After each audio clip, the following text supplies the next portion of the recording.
So you know I believe when you, listen, you condemn them when they're wrong, you praise them when they're good, and when they're in the middle, you just shut the hell up. Yes, indeed, America, it's true. So tonight, we're going to praise Republicans for doing the right thing.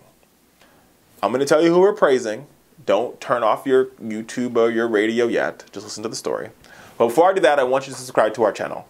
www.youtube.com/FowlerShow. Join this movement. Our movement is almost 12,000 strong. You could be 12,001. Join our movement. Inform, empower, get your voice back. Last week, New Mexico became the second state to ban the practice of civil asset forfeiture.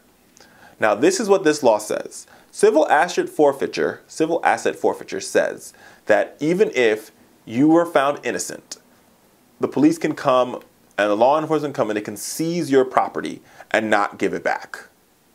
So they can go, you got a car, maybe you had a car stop and it was an illegal warrant, there was a fault, the wrong warrant was issued, you go to jail, they take your car and they say, we're not going to give it back.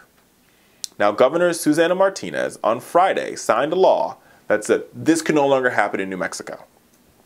Now, this law was created, right? This law is the baby of the war on drugs, right? Because what it did was it kept those individuals that were poor, even if you didn't commit a crime, right? The law disproportionately flaws those who, low-income folks, you know, people of color, Latinos, black folk who didn't commit a crime, but the police raided your house because the next door neighbor was selling drugs.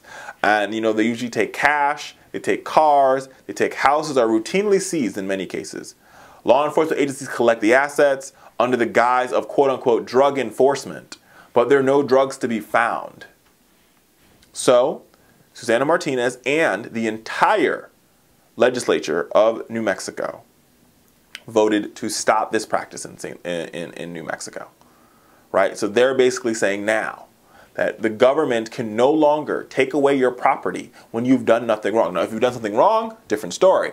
But if you are found innocent, okay, you were arrested on suspicion of drugs and you are found innocent, they can no longer steal your property.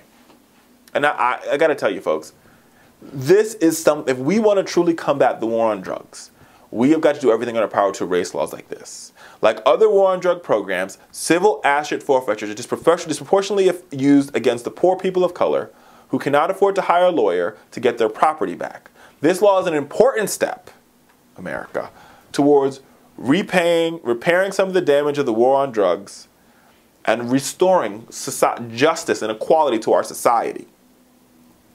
It's a step in the right direction. And let me tell you, like, think about it. A report found, right, that based on the forfeiture law, the state of New Mexico made over $2 million a year on just stealing people's stuff.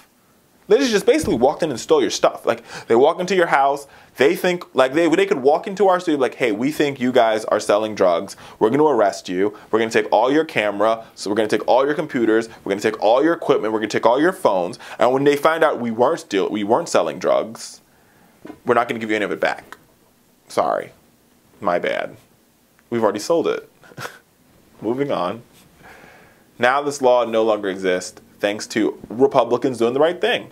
And when folks do the right thing, we clap, America. So tonight, for probably the first time in her life here at the Fowler Show, the governor of Mexico gets a clap from us here at the Fowler Show.